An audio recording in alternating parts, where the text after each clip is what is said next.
Okay. You want to make my day, huh?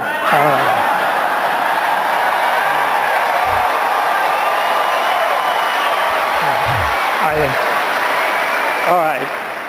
I'll start it. You finish it. Go ahead.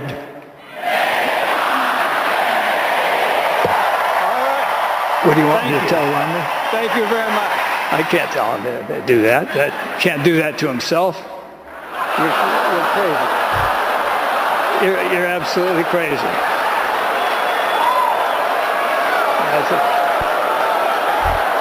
You're getting as bad as Biden. Welcome to the Savage Nation Friday edition. Thank God Eastwood, Rubio, and Mitt saved the day. After 2 days of generic eunuch talk, I was so encouraged last night. For the first time, I said, oh, thank God. Eastwood was unbelievable. He is such a consummate performer. He had the audience in the palm of his hand. It's amazing, of course, that the little men and the Lilliputians in the media are attacking him because he dared take on the anointed one. Rubio and his story, his grandfather, his father, moved me, frankly, emotionally. And even Mitch showed tremendous skills in reaching out and touching people. Now, I have to tell you something very positive on the Savage Nation about you, the audience. They are listening to you. They are listening to Michael Savage. Who was it in the media just yesterday who said, Mitt, go to Louisiana. Go to the flood. Go to the flood. Obama, get off the campaign trail. Who is it who said that? Me. Who is it who said on the show yesterday, don't talk about your Mormonism. You don't have to do it. Remember, there were rumors that he was going to apologize, basically, for his religion. I said, don't go there. I heard from someone very high up, of course, I'll never disclose who, that they heard this. It was given to Mitt, and they listened to me. They listened to you. They know you're very important to his election. They dropped the Mormon talk, and they went right to the flood area. Welcome to the Savage Nation. It's Open Mic to Mike Friday. The phone number is 1-800-449-8255. I can ask you some very poignant questions, and I probably will do so shortly, but we're going to continue to play Clint Eastwood's speech, Marco Rubio's speech, and Mitt Romney's speech. They were astounding. They were just the medicine that America needed right now. So Mitt's going to the flooded area to show solidarity with the people who are underwater, while Obama suddenly at the last minute said, yeah, I'm going there too. Well, what's Obama going to do there in the flooded region? Maybe he can set up some windmills for them. Maybe he can bring in Nancy Pelosi to set up solar panels, and the people can convert the solar panels into rafts. Or maybe Obama can be investing in some algae plants while they're flooded to convert it into fuel. And then he can put motors on the solar panels so the people can basically motor away from the flood. That's about all he's good for. The phone number is 1-800-449-8255, michaelsavage.com. Frankly, it's not just Louisiana that's underwater. It's not just regions of that area that are in a disaster area. I think that Mitt Romney ought to declare the entire nation a disaster area after what Obama's done to us. 1-800-449-8255, michaelsavage.com. Great day to listen to some of this talking, these talking points. They are listening to you. I was told they're listening to you. They heard you. They know you count. They know you were fed up with the generic eunuch talk, and they came out and they saved the day. It was like watching Babe Ruth, Mickey Mantle, and take someone else and throw them in there all in one day in a World Series yesterday. Now, I never knew much about Rubio. I wasn't impressed with him. I didn't know who he was. I thought they were just using him because he was a guy with a Hispanic name with a story to tell. I was shocked at how good this man was. And one piece in particular is so amazing to listen to. Marco Rubio in clip 24. Listen to this carefully. I remembered my father, who worked for many years as a banquet bartender. He was grateful for the work he had, but that's not the life he wanted for us. You see, he stood behind a bar in the back of the room all those years, so one day I could stand behind a podium in the front of a room. Unbelievable. One unbelievable story. Astounding story. And by the way, Romney should have picked Rubio to be his VP candidate. Nothing wrong with Ryan. Ryan's a little cold. He's just a basically conservative, economic type, fiscal conservative, probably another social liberal, as the entire Republican camp is. But nevertheless, Rubio has a better story than Ryan does. Rubio, keep your eye on him. This man has a huge future ahead of him in the Republican Party. I would not say he can't be president. I would say Rubio can be president. I would say Rubio will be president one day. That's my opinion. He's fabulous. Lovely. Listen to clip 23 now. Bartender. My mom was a cashier, a hotel maid, a stock clerk at Kmart. They never made it big. They were never rich. And yet they were successful. Because just a few decades removed from hopelessness, they made possible for us all the things that had been impossible for them. It's beautiful. It was unbelievable. I mean, it touched me in the sense that I came from an immigrant family. I've tried to tell you that story many times, but frankly, as eloquent as I can be sometimes, I think that Rubio has better speechwriters than I do because I don't have speechwriters. This was a polished speech because it's based on reality. It was beautiful. And I was very impressed with it. But there's a negative, there's a sort of shadow to this whole good story. And the shadow is this, and I guess, again, I have to be honest with you. Clint Eastwood was so damn good, I wound up laughing and cheering and saying, thank God he came out and saved them. He did save them. Turned it around. And yet today, Ann Romney goes and basically stabs him in the back.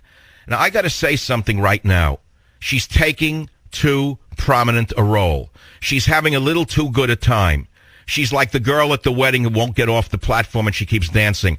She's not running for office. Mitt Romney is running for office. If I have any advice to give the Republicans, it's, Ann, take 2 steps back. You're not running for office. Moreover, I don't like her undermining everything that was gained yesterday. She goes on to the Communist Broadcasting Service, CBS, and they start putting her on the spot, and she basically slaps Eastwood around like he was not really good for them. This is unbelievable to me. Listen to clip 44. Do you wish that video had aired in prime time instead of Clint Eastwood's monologue? I think it's important that people do see that side of Mitt. We appreciated Clint's support, of course, but it's so hard to really get... All right, it's enough already. Enough already. The laughter I don't like. I've had that all my life. Oh, he's a wild, crazy guy. Oh, he's unique.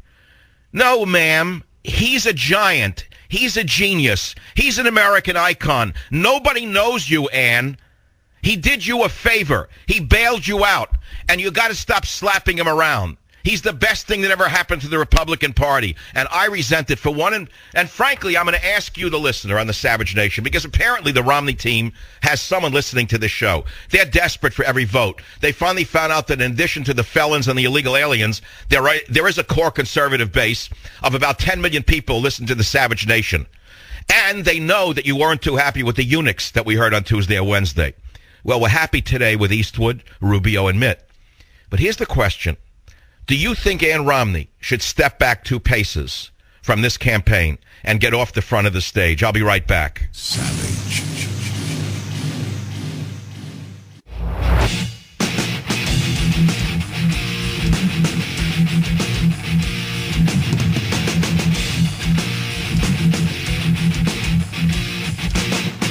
All right, so again, if you just tuned in, I'm thrilled that Eastwood, Rubio, and Romney himself saved the day. That's the positive news, and we're going to play pieces of their speeches all day today, so you finally understand what a great team Romney and Ryan will make. But the issue that's troubling me is Ann Romney. I don't like the prominence that she is taking. She is enjoying herself a little too much. She thinks she's running for office. She is not doing him a service as far as I am concerned by playing such a prominent role. And frankly, I'd like to hear from women. Women only. Do you think Ann Romney is playing too prominent a role and that she ought to step back a few steps and let her husband shine? She seems to be competing with him. She seems to compete with him everywhere and in every way. She seems to be on every show and as though she's running for office. I mean, when I go to vote, is it going to say Barack and Michelle Obama versus Mitt and Ann Romney? No, it's going to say Barack Obama, D, Mitt Romney are. I'm sick of this. I don't like it. Something's wrong. And I love women. I think women are great, but she's not running for office. I'd like to know why she's basically giving Clint Eastwood a little offhand jape here. Listen to clip 46, how she's set up by the Communist Broadcast Service host. You seem to be surprised by Clint Eastwood's performance as the camera took a cutaway of you. I didn't know it was coming. Again, I can tell you we're grateful for everyone's support. And all right, that does it for me. The country club woman. You know, I've been around women like that all my life. I don't like them, to be frank with you. If I don't like them, you could just imagine what poor people are feeling. You know, Miss Perfect. Like he's some weirdo. Clint Eastwood, an American icon, a world icon. Ann Romney, no one will ever remember. And then instead of saying we're grateful for Clint's support, she adds another stab in the back. We're grateful for everyone's support. In other words, he wasn't even there. Because the communist liberals didn't like him. So already she's in their camp. No good. No good. Sorry. I have the most attuned ear in the history of the American media, and I am telling you, somebody who's listening to me in the Eastwood campaign, in the Romney campaign, you've listened to me. You told Mitt not to apologize for his Mormonism. He didn't. He took it out of his speech last night. I said send him to Louisiana. You sent him to Louisiana. I'm telling you to talk to Ann and tell her, wonderful woman. Just take a deep breath in and step back 2 paces. Let your husband shine. Stop competing with him for the spotlight. Am I wrong or right? That's what I want to know. Sacramento, Eric, you're on the Savage Nation. Go ahead, please. Yeah, Dr. Savage, just a quick note that when I heard Mitt talk about Neil Armstrong last night, that's all I could think about was you and the things that you said the days before. They're listening. Keep it up. Yes, they are listening. I heard several things that I know from higher-ups were entered into that little shindig last night directly from this show. They understand that you represent millions of voters. If they're looking to shake the tree for every last voter, they can only disrespect you for so long. So, but the issue now is what advice do we give him about Mrs. Romney without getting him angry? I mean, a guy like him who's had a co-partner his whole life, maybe he'll take offense at it. But I am telling you, well, no, let me put it this way. You tell me. You tell America. Women, what do you think? Okay, what do you think? Chris in New York, WOR, go ahead, please. Well, Mike, I think she's trying to micromanage her husband, and she should stay out of it. He's a smart man. Let him do his vision and go forward.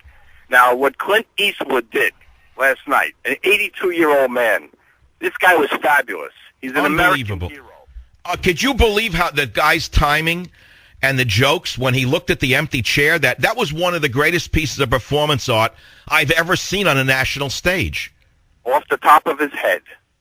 Well, I don't know it was off the top of his head. It was pretty well done. Somebody worked it out with him in advance. The guy's a genius. He didn't get where he is as a director and as an actor, coming from nothing, working his way up from spaghetti westerns to where he is today because he doesn't have a sense of a theater. This was the greatest theater I've ever seen. And for Ann Romney to go, I'm sorry, it really turned me off. That's how I feel about it. But the empty chair, if you've not seen it, look for it somewhere on the web. I think we have it on michaelsavage.com, the whole Clint Eastwood shtick. He comes out, does the thing, and he has an empty chair, makes believe Obama's in it. And he looks at the chair and talks to him. And then he says to him, what do you want me to do? I'm sorry, he said, I can't do that to myself. I mean, was that one of the funniest shticks you've ever seen? Do we have that piece? Play, Clint. Yeah, play that one. What do you want me to tell Romney? I can't tell him to do that. Can't do that to himself. You're crazy. You see, can't do that to himself. Everyone got it. This is so incredibly classy that a man can make an off-color joke without using one off-color word. Now compare that to the Paleolithic Chris Rock. Compare that to the Neolithic throwbacks that curse, fume, make fools of themselves, make a disgrace of the White House. In other words, Obama's crowd. Compare the lowlifes in Obama's camp who don't have the intellect to even make such a joke without using filthy, dirty, disgusting gutter words. Get it? That's the difference. You have a choice between the gutter and the sky. It's that simple. Arizona, Becca, you're on the Savage Nation topic, please. Yes, I think Miss Ann should step back. It'd be like me going to a job interview with my husband and interfering while he's trying to get a job. It's just something. Well, here's the thing: they're trying to get the women voters. I understand that, but one thing I know about women is that women are a little skittish of other women who are a little too dominant. Am I right about that? You're definitely correct about that. Okay, and they don't like dominant, pushy women who think that they're the queen of the May. And I think she's starting to look too much like a sorority queen for the average American woman who may be schlepping to Kmart. I always call it the little prissy syndrome. And the little what? Prissy syndrome. I don't know. It's too much Ann Romney, and I don't like her giving Clint Eastwood short shrift the next day when Clint Eastwood saved the entire convention. She should have said, "We loved Clint. You're wrong. He's a great guy. We're so glad that he did it." What is she saying? We're grateful for everyone's support. See, I've had that done to me all my life by the sorority and fraternity type of people. I don't appreciate it. See, I'm a unique guy. I'm a unique guy, too. I don't like people marginalizing me in their own mind because they're afraid to acknowledge somebody, you know what I mean, who's a little different than the button-down types. Anyway, I want to stay positive here. I don't know why she undermined Clint. Ann in New York, WOR, what do you think about Ann Romney's dominant role? Should she step back two paces? Yes, she should, and I really agree this time. I think that she is missing a greater point that is very important that Clint Eastwood managed to convey, which is that all of Hollywood is not just the Brad Pitts and the Clooneys, that there's a lot of people that feel like us, but God forbid that you should reveal any inclinations of conservatism. You may not get that next sitcom. You may not get that next movie. I understand all of that, but what do you think about Ann Romney's position in being so prominent? I believe that it is time for her to step back just a bit. I mean, it was enough. They showed her warmth. We are aware of her trials and tribulations and all of that. But this time, you're absolutely and now correct. It's time already not with the family story anymore. Now let's talk about policy that Mitt's going to introduce. I don't want to hear any more about their family story. We've heard it already. You know, the next we hear they were living in a trailer. Somehow we didn't know about it in Mexico. Remember when Al Gore had the nerve while he was running to say that him and the photographer that he was married to at the time before he got the massages were living in a trailer? They actually showed film clips of Al and his ex-wife living in a trailer as if he was poor. It was unbelievable to me. Everyone wants to be poor. I have no idea why. I never wanted to be poor. My whole life I dreamed of being rich. Why does anyone want to be poor? Why does everyone think it's a badge of honor to be poor? I don't know anybody who's poor who wants to be poor. Do you know anyone who's poor who's proud of being poor? Now, let me explain something to you. Being poor is not a crime, but nobody wants to be poor. Everybody wants to be rich. They envy the rich, they hate the rich, but they want to be the rich. So if you're rich, say, all right, I was born with money, but at least it gives me the opportunity to understand how to help people because I'm not in it for the money. There's a funny thing I got to tell you about. When Governor Rockefeller ran in New York, I was a young teacher. I had nothing. I liked Rockefeller. You know what I used to say to people? I say, well, at least he's so wealthy that he's not in it to steal money. At least that's how I thought about it then. I don't know if that's still true. I think it is. And Romney's an honest guy. He's never going to rob any money. There's going to be no solar panels in the Nevada desert with Harry Reid. He's not giving $900 million to his senator's brother-in-law. That's not happening under Romney. The guy's as clean as they come. Savage.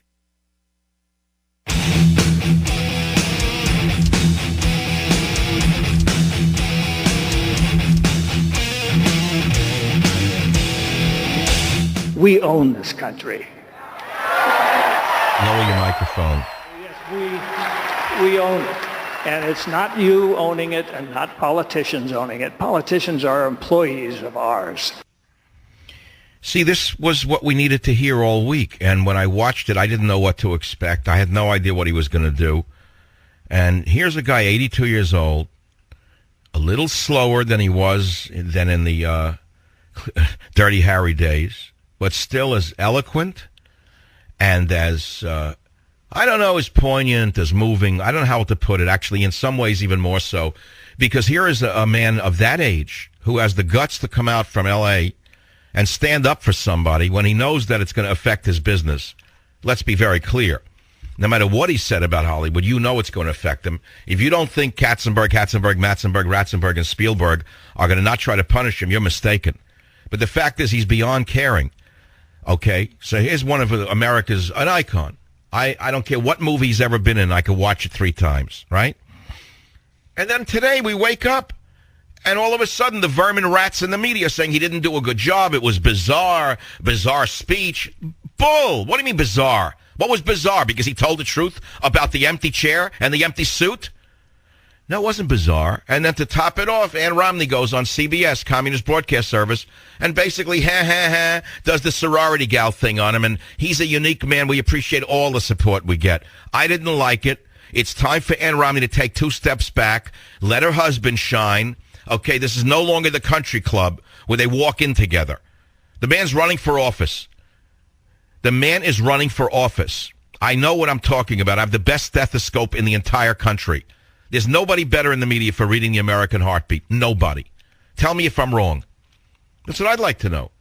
I'd like to know what you think. Pittsburgh, PA. Joan, your opinion counts. Go ahead, please. I agree with you. I think Ann Romney ought to stay out of it. I don't think she always has the best judgment. Her first choice, and she pushed very, very hard for Condoleezza Rice, a rhino, to be vice president.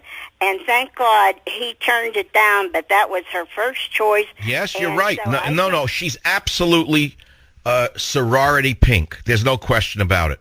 She is 100% pure rhino. I know, and that would have been disastrous, but that was her first choice, and they said she was really pushing her husband very, very hard. But here's the issue now. Without attacking her, she's a wonderful woman, a great mother, terrific supporter, but she's not running for office. Is she helping or hurting with the women vote is all I want to know from women. What do you think? She's hurting, definitely. Why? Because she's too dominant? Yes, she's too domineering, and I don't think that's good. It makes him look weak. That's what I've been saying. I've been saying this for months now. It makes him look wimpy. He's not a wimpy man. In fact, when he got up there, I was sitting there, I was eating dinner, takeout Japanese food. I was praying he wasn't going to wimp out on me, and he didn't. He didn't. He got there. Did you think Mitt did a good speech? Yes, wonderful speech. I really did, and I love Clint Eastwood.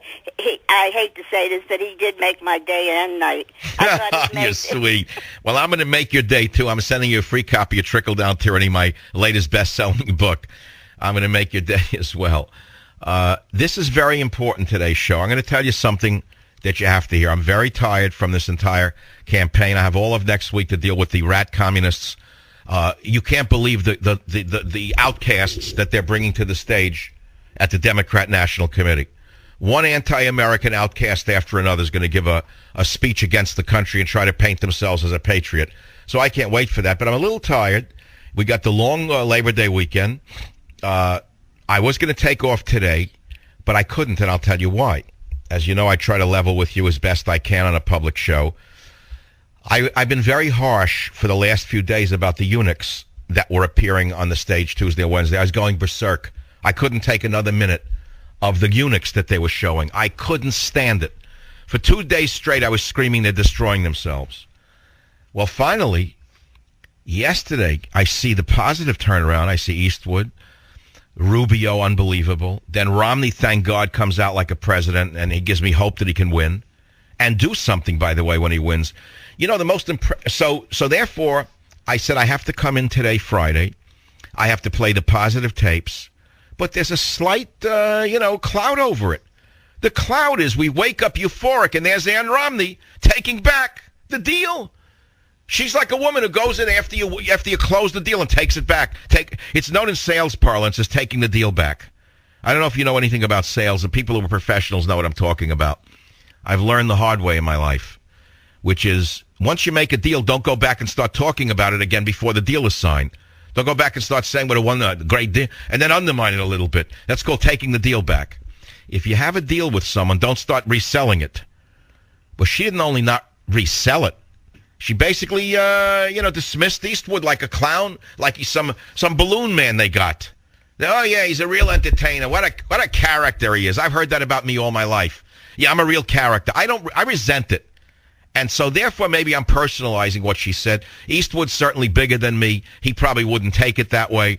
But I'm a hot-headed guy, and I resent people who like to undermine those of us who are entertaining, unique, brilliant, incisive, whatever you want to call us. Okay? We didn't get here by accident. Don't dismiss us. We never wanted to be a country club stooge. Okay? The normal paths don't appeal to us. Let's put it to you that way. We weird people really resent the normal paths. And, there's only so much normal pathology that I can personally take from anybody. A new word. You probably haven't heard it from Sean Hannity. He didn't learn it while he was busy putting up nail board. Virginia, Craig, you're on the Savage Nation. Hey, Mike. Agree with you wholeheartedly about Ann Romney. Excellent points, okay? Yeah. Yeah, without bashing her, maybe she'll get the message to stop dancing in front of the camera. That's all. That's all we're saying. Ann, we love you. You'll make a nice first lady. We're not telling you to stay home and make pies, but you're not running for office. Your husband is running for office. Hasn't no one told her that? It makes them look wimpy. I mean, their story's nice. The children, I love the pictures of the children. And then at the end, didn't you love all the grandchildren with the blonde hair running out with the balloons? Unbelievable.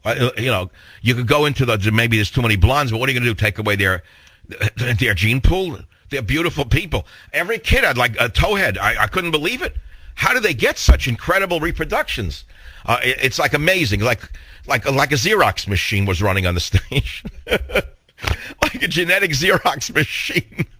No, the kids were gorgeous with the balloons and I wish that I had a family as big as that. I truthfully do. It's beautiful. And I'm happy with my family. I'm just saying, I wish I had like 65,000 grandchildren running around with balloons on a stage. Does anyone remember that movie? I'm going to drift off for a minute. It's Friday. Give me a break for 1 minute so I don't have to do any Republican talk for one more minute. I keep making this point to friends because I'm alone every night with a TV tray and my dog while I'm watching television. It's actually the way I want it. I don't have energy after a show to talk to a soul. I don't. But nevertheless, I miss the rich immigrant family life I had when I was a kid. My father was an immigrant. I don't want to do a Rubio on you. My father was an immigrant. My uncles were immigrants. One of them was. And they all were either first generation or immigrants. We all lived near each other in Queens, New York. We all had about the same size attached house at that point that I remember. Nobody was more or less richer or poorer than the other one within a certain, generic distance of income. And so we were in the same socioeconomic class. They all drove about the same quality car. You know what I'm saying. All of us children of my generation who went to college went to Queens College, meaning a municipal college because they couldn't afford a private college. That's the way it was. So I remember the holidays, how amazing everybody would come over to my mother's house. I took it for granted. Little did I know that later on in life there would be no such parties for me because everyone's living somewhere else in this country. Everyone's somewhere, the only people who experience that anymore, as I can tell, are the new immigrants. Maybe Hispanic families are that close, but I don't see it anymore around me, and it's a big loss. It's an emptiness. But the thing is, what was that movie I'm trying to get at, where it starts out with that rich family in Baltimore, and it ends up with a bitter man sitting in front of a television set with a TV tray? He doesn't even have a poodle. What was that movie? I don't even remember the director. Pretty famous guy, famous movie. Remember? Is there anyone out there who can find that answer? You'll get a free copy of the book. No, whatever. Anyway, 1-800-449-8255. I just said it to one of my relatives. I actually called a cousin of mine in Rhode Island yesterday. I haven't seen him for 2 years. He was like a neighbor of mine. We grew up like brothers, especially after I lost my brother because he was younger. I adopted him as a younger brother. I loved him very much. But, okay, he lives there. I never see him. I had to talk to a relative yesterday. It's Labor Day weekend. No one's around. The whole family's somewhere else on a ship. I'm with the dog. Now, truthfully, I'm lucky enough to have some friends out here that I like. I don't see that often, so I'm taking about 8 friends out on my boat Sunday. I decided I'll put it together. I'm going to do a little thing, drop anchor off a certain cove I know in the San Francisco Bay that my character, Jack Hatfield, in Abuse of Power, knows very well. In fact, my friends are not going to believe I'm going to give them a narrated tour of my novel as we go by some of the scenes from my novel, Abuse of Power. So I'm looking forward to that, but it's not family. They're nice people, but, we're not blood. I mean, blood is blood.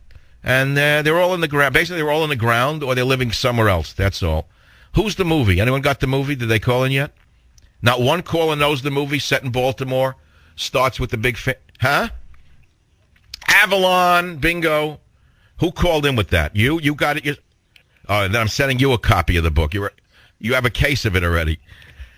No, Avalon. Who was the director? Does anyone remember Barry something? Barry whatever. He did Diner, right? He did Diner.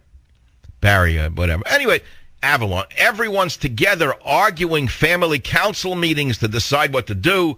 And as the years go on, they get a little more money. They all separate from each other. And in the end, they're all alone sitting in front of a television set in a dark room with a TV tray. Boy, did he ever catch the entire, zeitgeist of this country. But it's the way of the world. It's the way of all flesh. So here we are. Eastwood was amazing. Rubio's story touched me. I had no idea he was that good. I underestimated him, I'll be frank with you. And the best piece he did was the bartender in the banquet bartender in the back of the room. I got to play it again. Play 24. This was so moving of Rubio. Listen to this. I remembered my father, who worked for many years as a banquet bartender. He was grateful for the work he had, but that's not the life he wanted for us. You see, he stood behind a bar in the back of the room all those years. So one day I could stand behind a podium in the front of a room. Very beautiful, very touching, and I could relate to it. And if I could relate to it, I mean millions of people related to Rubio. I don't know how many people heard him because the media is so viciously anti-Republican. It's shocking. Just shocking. But I know the Romney team is listening. I heard it from a higher up. I got to tell you again, you count. They're not dismissing you. You got to vote for the guy. After 2 days of generic eunuchs, which I screamed about on this show, they heard me. And they didn't talk about... remember Romney was allegedly going to talk about his Mormonism and apologize for it? Remember? And I said, don't do it. You don't have to talk about your religion. Let Obama apologize for his Muslim background if you want to talk about religion. Don't go there. You don't have to do it. He didn't do it. And then I said, Mr. Romney, go to Louisiana right after the convention. Obama's on the road. Remember? I said it yesterday on this show. And what happened today?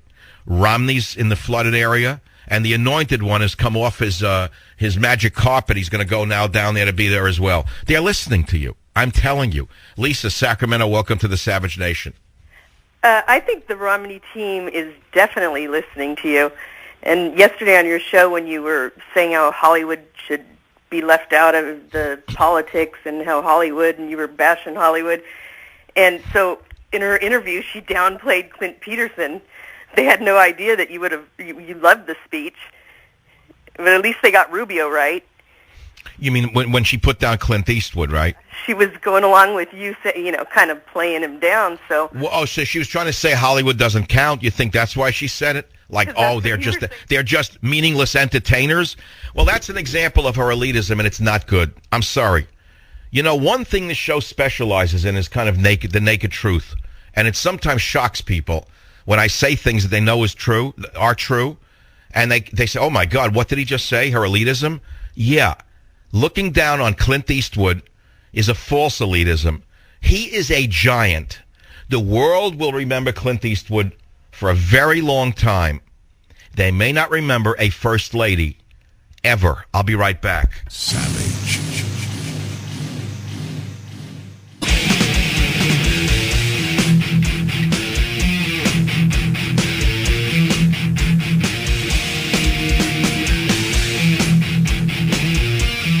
I know you were against the war in Iraq, and that's okay, but you thought the war in Afghanistan was okay. You thought that was something that was worth doing. We didn't check with the Russians to see how they did there for the 10 years, we did it. That's the great Clint Eastwood last night talking to an empty chair, and we're reading that Eastwood surprised the rigid stick up there behind Republicans with the improvisational act that he did. And apparently they were twisted out of shape, some of them, because he didn't look like the Gobbler. He didn't sound like Mr. McConnell the Gobbler or any of the other eunuchs. Stuart Stevens, the campaign's top strategist, at least now we know the name of the guy, says it was an improv. We were caught off guard. But it said that Mitt Romney was amused. I was backstage with him, and he was laughing, Mr. Stevens said. Oh, they were amused by Clint Eastwood, were they? He saved your behinds, idiots. Don't be so amused by him. He saved your behinds from the eunuchs you had on Tuesday and Wednesday. Amused. It's astounding to me. See, again, I don't want to get negative. I got to stay positive. He was the best thing that ever happened to them. And, of course, the media went crazy attacking him because he stepped out from behind the communist wall, you know, where they used to call it the Iron Curtain. Let me give it a new name for Hollywood. I'll make one up now that can be stolen before it leaves my breath. He dared step out from behind Katzenberg's Velvet Curtain. The Velvet Curtain of Hollywood that you're not allowed to step out from behind, controlled by Katzenberg. Well, he stepped out. God bless him. And for Ann Romney to give him an offhanded jape, frankly, was not a good thing. And she's not looking good, and she's got to step back, and she's got to take a less prominent role, and she's starting to look like she's, upstaging her husband. And I'm telling you, it's all wrong. Montana, Adam, what do you think? Welcome to the program. Dr. Savage, it's a pleasure to speak with you. I listen every day after work, and my family listens to you. And thank you. You keep me on my toes all the time, on my heels. You know, I think you're getting ready to pan somebody and say they were terrible, and you're like, yeah, these guys were great. And then when I think they were great, you pan them, and you just keep me on my toes all the time. Well, that's good. I'm glad. That's the object of talk radio, is that it makes people think. The day we're no longer able to make you think, there's the day you'll start listening to something else, I guess. Thank you for the compliments and for the call. You're welcome to join the Open Mic to Mike Friday on the Savage Nation, 1-800-449-8255. Let's go across the country to New York City. Rudy in New York on WOR. Go ahead, please. Hello, Mike. How are you? Good. What's up? Thank you for bringing that clip of Ann Romney. She's got to take a step back. Her political naivete she'll be eaten alive by these left-wing extremist communists, and all her words will be used against her and her husband, and she's just going to be a destructive force at this point. I don't know why she's going on CBS the next day after this winning, stellar, galactic performance by Eastwood, Rubio, and Romney. What is she doing the next morning like it was her show? What is she doing on CBS? What has she got to add to the puzzle at that point? It harkens to 20 years ago when Clinton won, and it suddenly went from Bill and Hillary Clinton to Bill and Hillary Rodham Clinton. Like, what was that all about? But that's going back 20 years. Remember when Hillary, her star was rising, we kept hearing that Bill kept stepping in the way. He couldn't stay away. He was undermining her. Remember that for the last few years? He kept coming back. There's always competition between alpha male and alpha female inside the home. That's good. Two alpha people are always competing for the same niche. They're fighting for dominance. It's well known. But when you get in front of the country, we don't want to see mommy and daddy having a little war over who's on top. You know what I'm saying? It's bad, and thank you so much for bringing that clip to us tonight, to me tonight, and well, you're getting a free copy. I'm sorry, I hit the button already because I'm almost out of time. I'm sorry, but thank you. When we come back, more Eastwood, more Rubio, more Mitt Romney, and we're going to talk about it. They're listening to you. They need your vote. Don't worry about it. They don't consider you the little friends that they don't need. They need you. I'll be right back. 7. Okay. You want to make my day, huh?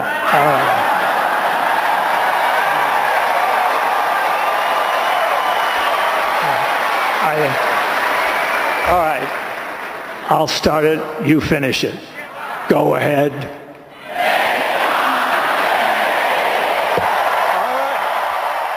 Yeah, we're all enjoying the afterglow of one of the greatest nights after 2 days of meaningless eunuch talk. I was thankful that Eastwood came out there and did such an incredible improv, brought the house down, had him in the palm of his hand. The people loved him. Then Rubio was astounding. I had no idea he was that good. And then Romney surprised me with his ability to emote. He did. He actually said some things that were amazing. I think he can do some positive things for this country after this regime is finally sent back to wherever they came from. And I'm hoping that they stay on this course. There is only one cloud on the horizon, and I had to mention it since this show is based upon psychological nudity, and that is Ann Romney is taking too prominent a role, in my opinion, She's too center stage. She's upstaging her husband. She's too many places and too many times. And frankly, she didn't do herself or her husband a favor by going on CBS, Communist Broadcast Service, this morning, and basically slapping Eastwood around, saying that he's just some, unique, like an, what don't you think, he's a jester? Eastwood's just a jester, and she's something special. Ann Romney right now is nothing, incidentally. She's a candidate's wife. I'm sorry. I know you don't want to hear it. You want me to put her on a pedestal, I won't do it. I put nobody on a pedestal. I'm not on a pedestal. I've taken my blows, believe me. And so I feel I've got the ability, number one, and I think I have the obligation to tell you what I think. Otherwise, what's the point of you listening to me? What, do you want me to be one of the shills for the Republican Party? And great, right? I'm not going to do it. I can't do it. It's not in my DNA at this point. I'm not knocking the woman. She's good, nice. Stay away already. We got it. We got the family story. We got the sorority talk. We got the country club etiquette already. Stop already. So then she goes on CBS this morning and agrees with one of the undermining nobodies. Well, did you hear this or not? Listen to clip 46. I don't know why it's 46, but go ahead, play it. You seem to be surprised by Clint Eastwood's performance as the camera took a cutaway of you. I didn't know it was coming. Again, I can tell you we're grateful for everyone's support, and especially grateful for see, there what it is. a great night. Everyone's support.